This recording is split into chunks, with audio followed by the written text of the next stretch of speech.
अब देखो भाई, नेक्स्ट टॉपिक हमारा जो शुरू हो रहा है वो है मेंसुरेशन। और ये तो समझ लो बहुत बहुत इंपॉर्टेंट है, फिजिक्स के लिहाज से तो बहुत ही ज़्यादा इंपॉर्टेंट है।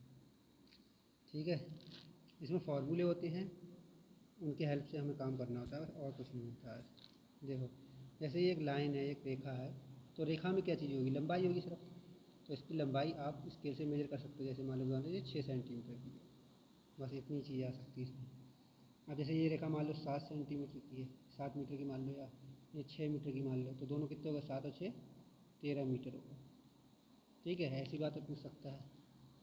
अब ये देखो, ये क्या है? अभी बता दिया था पिछली क्लास में, आयत होता है। तो आयत की यहाँ से यहाँ तक ये क्या है? लंबाई, और ये वाली चौड़ाई। तो ये दे रखी होती है, जैसे मान लो लंबाई दे रखी है 10 सेंटीमीटर।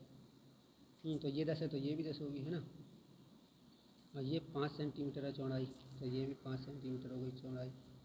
तो लंबाई चौड़ाई दे रखी है, तो लंबाई को एल से लिखते हैं, लेंथ लेंथ बराबर 10 सेंटीमीटर, और विड्थ बराबर 5 सेंटीमीटर। ठीक है ना। लंबाई चौड़ाई ये दे रखी हैं। अब इसमें क्या क्या निकलवाता है कि ये आयत कितनी जगह घेर रहा है, कितनी जगह को घेर रहा है। कोई भी चीज़ जितनी जगह घेरती है वो उसका क्षेत्रफल कहलाता है।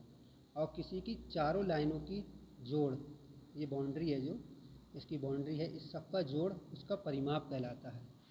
तो दो चीज़ें निकलवाता है आयत में। तो पहले परिमाप देख लो, परिमाप बराबर ये होता है फार्मूला, 2 ब्रैकेट लंबाई प्लस चौड़ाई। दो इसलिए लगाते, 2 बार लंबाई आएगी, देखो 2 बार लंबाई हैगी और 2 बार चौड़ाई है, इसलिए 2 बार लगाते हैं। ठीक है, तो इस फार्मूले में वैल्यू, अब वैल्यू पुट करना सिखाई नहीं सिखाई मैंने अभी पिछले लेक्चरों में।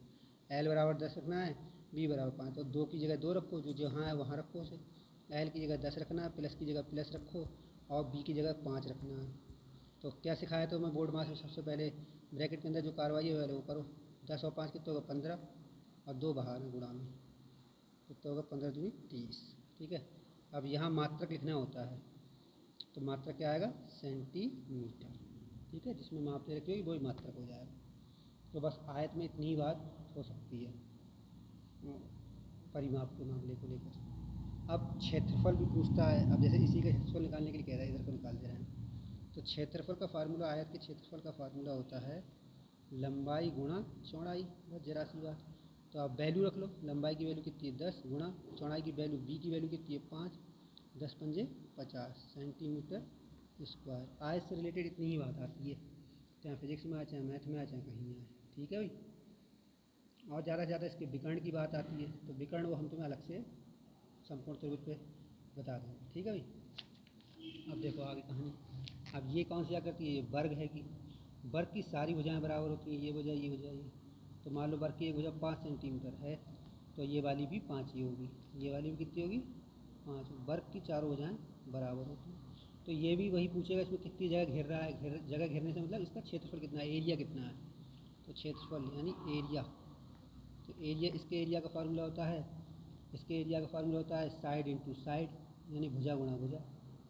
भुजा की भुजा से ही गुणा कर दो, वहाँ लंबाई गुणा चौड़ा हुई थी, इसमें वही भुजा दो गुणा करी। तो भुजा कितनी दे रखी है? 5 सेंटीमीटर, दूसरी 5 ही है, 5 पंजे 25 सेंटीमीटर। जब भी क्षेत्रफल होता है उसको सेंटीमीटर स्क्वायर यानी स्क्वायर जरूर लगाते हैं उसके मात्रक में। ठीक है, और इसका भी परिमाप पूछ सकता है। परिमाप मतलब बाउंड्री, चारों बाउंड्रियाँ जोड़ लो। तो 5 5 5 5 चारों लंबाइयाँ जोड़ ली, पूरी बाउंड्री जोड़ ली, कितनी आ गई? 20 आ जाएगी। तो इसका फार्मूले के तरीके से याद रखो, परिमाप होता है वर्ग का परिमाप बराबर 4 गुणा भुजा, यानी 4 बार भुजा। तो 4 गुणा भुजा कितनी है? 5। तो सॉल्व करके 5 और 20 सेंटीमीटर आ जाएगा। परिमाप में स्क्वायर नहीं लगाते हैं, क्षेत्रफल में स्क्वायर लगाते हैं। ठीक है, इतनी बात ध्यान रखना। अब इसके बाद है त्रिभुज। त्रिभुज में देखो किस तरीके से क्वेश्चन बनते हैं। त्रिभुज में भुजाएं दे रखी होंगी, मान लो ये त्रिभुज ए बी सी है, त्रिभुज ए बी सी। इस भुजा को मान लो 10 सेंटीमीटर दे रखी है ये वाली, ये मान लो 15 सेंटीमीटर दे रखी है ये वाली भुजा, ये वाली भुजा मान लो ऐसे, मान लो 12 सेंटीमीटर दे रखी है। ये ऐसे लो 12, इसे 14 कर लो। ठीक है, तो अब इसका क्षेत्रफल, ये कितनी जगह घेर रहा है ये निकालना है तुम्हें, ये कितनी जगह घेर रहा है, क्षेत्रफल बताओ इसका। तो इसका क्षेत्रफल, त्रिभुज के क्षेत्रफल के लिए हमें देखो एक हीरो फार्मूला होता है, हीरोन फार्मूला भी कह सकते हो। तो उस फार्मूले की हेल्प से निकालते हैं। वो फार्मूला क्या होता है? देखो ये होता है under root S S minus A S minus B S minus C, ये पूरा फार्मूला होता है तगड़ा। इसमें एस क्या होता है? एस वही सब भुजाओं का योग, जैसे अभी निकाल लेते परिमाप, बाउंड्रियों को जोड़, तो बाउंड्री को जोड़ करोगे 12 और 14 कितने हुए, 26, 26 और 10 कितने हुए, 36 हुए, नहीं हुए, 36 हुए। तो पूरा परिमाप कितना निकल के आया, 36।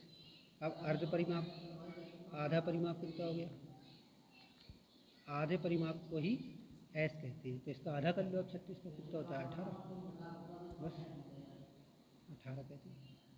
तो ये पूरा परिमाप, परिमाप क्या होता है, सब भुजाओं का जोड़, 1 2 3, तीनों भुजाओं का जोड़ कर लिया। अब जो परिमाप आया उसका आधा कर दो, उसी को एस कहते हैं, अर्ध परिमाप। अब यहाँ वैल्यू रखना है इस फार्मूले में, देखो फार्मूला लिख लिया, under root S S minus S minus B S minus C. अब वैल्यू रखना, देखो मैंने पिछले लेक्चरों में सिखाया है, जहाँ जहाँ एस है वहाँ 18 रखोगे, बाकी ए बी सी इनमें से किसी को मान सकते हो। चलो ऐसा करो, इस वाली को ए मान लो, इस वाली को बी मान लो, इस वाली को सी मान लो, ठीक है ना, ऐसा कर लेना। तो जो पहले वाले एस की जगह कितना रखना है, या एस की जगह जहाँ जहाँ एस है वहाँ 18, यहाँ कितना 18, यहाँ माइनस, फिर यहाँ कितना 10, फिर 18, फिर 12, फिर 18, फिर 14। ये अब देखो ऊपर से नीचे छाप रहे हैं, 18 का 18 आ गया।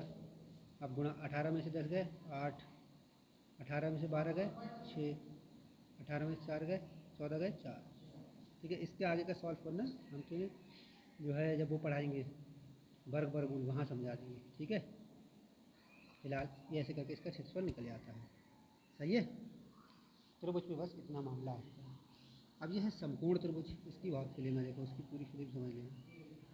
समकोण त्रिभुज कैसे कैसे है, समकोण त्रिभुज होता है जिसका एक एंगल कम से कम 90 का हो, कोई तीनों एंगलों में से एक 90 डिग्री का हो, ठीक है। तो समकोण त्रिभुज का क्षेत्रफल निकालने का तरीका, अच्छा इसका क्षेत्रफल निकालने का एक तरीका और होता है, वो भी बता देता हूँ, ये भी बता देता हूँ।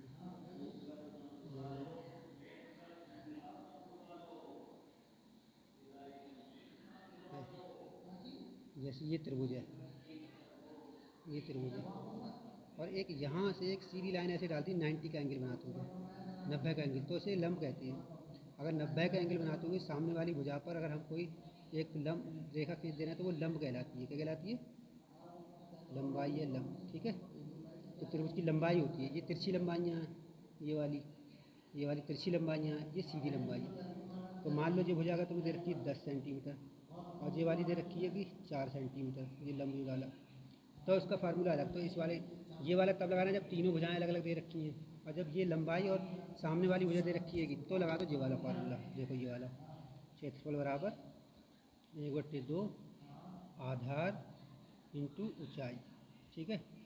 तो 1/2 की जगह 1/2 रख दिया, आधार कितना, आधार ये जिस पर लंब डाला गया, जैसे ऊंचाई कितनी है 4 है, ऊंचाई कितनी हो गई 4। अब इसे हल कर लो, देखो भिन्नों में सिखा दिया था, 2 एकम 2, 2 पंजे 10, तो 5 गुणा 4, 5 और 20 सेंटीमीटर स्क्वायर आंसर। तो ये कब लगाना है समझ में आ गया। क्षेत्र त्रिभुज के देखो क्षेत्रफल कई फार्मूले बनते हैं भैया। अब ये देखो समकोण त्रिभुज में एक मामला देख लो, समकोण त्रिभुज में 90 के सामने की जो भुजा होती है, 90 के सामने, इसे कर्ण कहते हैं, ठीक है। और इस वाली को आधार कह दो और इस वाली को लंब कह दो, ऐसा मामला है, ठीक है ना। बाकी ट्रिग्नोमेट्री में और ज़्यादा विस्तार से समझाएंगे, अभी इतना समझ लो बस। तो समकोण त्रिभुज के लिए भी आप फार्मूला जेई वाला लगा सकते हैं, क्योंकि इसमें ये लंब हो जाएगा, ये दे रखा होगा, और ये आधार हो जाएगा, ठीक है, यही लगा दो फार्मूला। अब समकोण त्रिभुज में एक बहुत इंपॉर्टेंट बात है, चलो ऐसा करेंगे, वो ट्रिग्नोमेट्री वाला जब लेक्चर लेंगे वहीं समझा, यहाँ छोड़ो इसको, ठीक है। तो अभी देखो मेंसुरेशन के अंतर्गत मैंने तुम्हें ये वाली बात समझाई, ये बहुत इंपॉर्टेंट है, इतना कम से कम करना आना चाहिए, ताकि कोई टीचर कहीं यूज करे तो तुम्हें पता चल जाए, एकदम नहीं समझ लगे ऐसा कि फार्मूला कहाँ से आ गया, ठीक है ना। अब देखो, अब ये क्या है, वृत्त है, क्या है ये, वृत्त है, इस आकृति को कहते हैं। चूड़ी जो होती है वो वृत्त होती है, बॉल जो होती है वो गोला होती है, इस बात का ध्यान रखना। तो ये वृत्त है, वृत्त के अंदर बीच में क्या होता है, केंद्र, ये क्या कहलाता है, इसका केंद्र। और ये जो इसकी बाहर है, इसकी चौकोर थोड़ी नहीं है, इसकी गोल गोल है, इसे कहते हैं परिमाप कह सकते हैं, इसको परिमाप कह सकते हैं, चाहे इसे परिधि कह लो, चाहे परिमाप कह लो, चाहे इसे परिधि कह लो, किसी भी नाम से संबोधित कर सकते हो, ठीक है। इंग्लिश में सर्कमफेरेंस। अब इसमें कुछ इंपॉर्टेंट बात, ये तो समझ में आ गई, दो बात, केंद्र समझ में आ गया, परिमाप परिधि समझ में आ गई। अब इसमें एक बात सुनो, ये केंद्र, केंद्र से इधर लाइन खींची परिधि तक, या इधर खींची या इधर खींची, कहीं भी खींच दो, ये सब कहलाती हैं त्रिज्याएँ। केंद्र से कोई भी लाइन परिधि तक खींची जाएगी वो त्रिज्या है, और सब त्रिज्याएँ आपस में बराबर होती हैं। जैसे मान लो ये 3 सेंटीमीटर है, तो ये वाली भी 3 सेंटीमीटर होगी, ये वाली भी 3 सेंटीमीटर होगी, तो ये क्या कहलाती हैं? त्रिज्या कहलाती है। एक वृत्त के बारे में ये बात पता होनी चाहिए थी। अब उसके बाद वृत्त का व्यास का मैटर देख लो क्या होता है। जैसे वृत्त का केंद्र है, ये क्या है? केंद्र। केंद्र से एक त्रिज्या इधर खींच दी बिल्कुल सीधी, एक त्रिज्या बिल्कुल सीधी इधर खींच दी, बिल्कुल सीधी लाइन खींच दी, तो दो त्रिज्याएँ मिलकर व्यास बन जाता है। ये पूरी लाइन यहाँ से यहाँ तक क्या कहलाएगी? व्यास कहलाएगी। क्या कहलाएगी? व्यास। तो मान लो 3 इधर है, 3 इधर है, तो व्यास कितना हो गया? 6 सेंटीमीटर। तो व्यास त्रिज्या से 2 गुना होता है। क्लियर? अब उसके बाद देखो, अगर हमें त्रिज्या पता है, जैसे त्रिज्या पता है कि इस वृत्त की त्रिज्या जैसे मान लो 7 सेंटीमीटर है, तो इसका परिधि निकालो। परिधि बताओ, ये वाली पूरी लंबाई बताओ कितनी हो। तो इसके लिए परिधि के लिए फार्मूला होता है परिधि बराबर फार्मूला 2πr। कितना होता है? 2πr। तो वैल्यू रखो 2 की जगह 2, पाई की वैल्यू याद कर लेना, 22/7 होती है। आर त्रिज्या, आर मतलब त्रिज्या, त्रिज्या कितनी दे रखी है? 7 सेंटीमीटर दे रखी है। हल कर लो, देखो 7 से 7 एकम 7, 7 एकम 7 कट गया, नहीं कट गया? क्या बचा? 2 गुणा 22, और 22 दूनी कितने होते हैं? 44। ये इसके परिधि निकालने का तरीका हो गया। ठीक है। अब इसके बाद परिधि, अब इसका क्या रह गया? एरिया रह गया वृत्त का। एरिया कैसे निकालते हैं देखो। अब ये है वृत्त, इस तरीके से वृत्त। अब ये कितनी जगह घेर रहा है, बार बार कर चुका हूँ मैं। मान लो त्रिज्या 7 सेंटीमीटर दे रखी है, या ऐसे ले लो। मान लो वृत्त का व्यास दे रखा है 14 सेंटीमीटर। अब अभी समझाई थी, व्यास दे रखा है तो त्रिज्या क्या होती है? व्यास की आधी। तो 7 सेंटीमीटर होगी नहीं, क्योंकि व्यास यहाँ से लेकर यहाँ तक होगा, उसमें 2 त्रिज्याएँ आ जाएंगी, तो आधी हो गई अपने आप। तो फार्मूला याद कर लो, वृत्त का क्षेत्रफल का फार्मूला होता है पाई आर स्क्वायर। पाई की वैल्यू रख दी 22/7, त्रिज्या की वैल्यू कितनी है? 7 है। स्क्वायर है, स्क्वायर का मतलब आपको जो चीज़ है वो 2 बार रखनी है गुणा में। 2 पावर है तो 2 बार रखोगे वो चीज़। त्रिज्या 7 दे रखी है, लेकिन 2 पावर है तो 2 बार गुणा में रख दो। अब 7 से एक 7 कट गया, 7 एकम 7, ऊपर कितने? 22 और 7 बचे, 7 दूनी 14, 154 आ गया सेंटीमीटर स्क्वायर। जितने भी क्षेत्रफल होते हैं उसमें स्क्वायर जरूर लगाते हैं। ठीक है। तो ये वृत्त के बारे में पूरी कहानी हो गई। इससे ज़्यादा वृत्त के बारे में कोई चीज़ नहीं आएगी कभी। अब आगे देखो, ये क्या है? इसमें सारे, ये तुमने देखा होगा लूडो का गोटा, लूडो का वो होता है जिससे खेलते हैं, डाइस कहते हैं इसे। उसमें सारी भुजाएं बराबर होती हैं, सारे कोने सब बराबर होंगे, सारी लंबाइयाँ। तो उसमें सब बराबर होती है। जैसे मान लो अगर ये 4 सेंटीमीटर की है, तो ये सब 4 सेंटीमीटर होंगी। तो इसमें कितनी भुजाएँ होती हैं? अगर हम भुजाएँ देखें तो 12 होती हैं। गिन लेना कितनी होती हैं? 12 होती हैं। ठीक है। भुजाएँ कितनी होती हैं? 12। 4 ऊपर होंगी, 4 नीचे होंगी, 4 खड़े खड़े में होंगी, तो कितनी होगी? 12 हो गई, नहीं होगी? भुजाएँ कितनी होती हैं? टोटल 12 होती हैं। ठीक है। अब ये क्षेत्रफल भी होता है इसके अंदर, क्योंकि दीवारें हैं, और इसके अंदर खाली जगह भी है ना, इसके अंदर खाली जगह भी होती है। जैसे बक्सा हो कोई बहुत बड़ा सा, तो उसके अंदर खाली जगह, अंदर की खाली जगह को आयतन कहते हैं। अंदर की खाली जगह क्या कहते हैं? आयतन। तो इसके अंदर 2 चीज़ें देखने को मिलती हैं आप, एक आयतन देखने को मिलेगा और एक क्षेत्रफल। तो पहले इसका क्षेत्रफल देख लो। क्षेत्रफल बराबर, क्षेत्रफल मतलब जो दीवारें हैं इनका, ये कितनी जगह घेर रही हैं।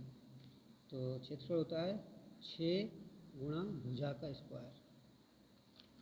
तो 6 गुणा भुजा कितनी दे रखी है? 4 सेंटीमीटर। स्क्वायर है तो 2 बार लिख लो, 4 4, तो 6 चौक 24 और 24 चौका 96 सेंटीमीटर। ये क्षेत्रफल निकालने का इसका तरीका हो गया। ठीक है। अब आगे देखो, अब इसका आयतन, आयतन मतलब जो अंदर इसकी जगह है, खाली जगह, उसे कहते हैं आयतन। आयतन इसका होता है भुजा का क्यूब, भुजा का क्यूब। भुजा कितनी है कि 4, अब क्यूब है, क्यूब मतलब 3 पावर, तो 3 पावर दे रखी, तो 4 को आपको 3 बार लिखना है। भुजा कितनी बार लिखनी है? 4, 3 बार। 3 पावर हो तो भुजा को 3 बार लिखना। 4 चौक 16, 16 चौका 64, 64 सेंटीमीटर क्यूब। यहाँ भी क्यूब ही आएगा। ठीक है। आयतन में हमेशा क्यूब आता है, क्षेत्रफल में स्क्वायर आता है, क्षेत्रफल में स्क्वायर आता है। ठीक है। तो ये इसमें, अब इसमें घन में एक बात और पूछ सकता है, घन का विकर्ण। विकर्ण क्या होता है बताई दिया था पिछली क्लासों में। ऐसे करके कोने से कोना मिलाएंगे तो विकर्ण आता है, कोने से कोना मिलाएंगे तो क्या आता है? विकर्ण। तो घन का विकर्ण और याद रख लेना, घन का विकर्ण। घर के विकर्ण की लंबाई बहुत आती है, √2a square, 2a, √2a। Sorry,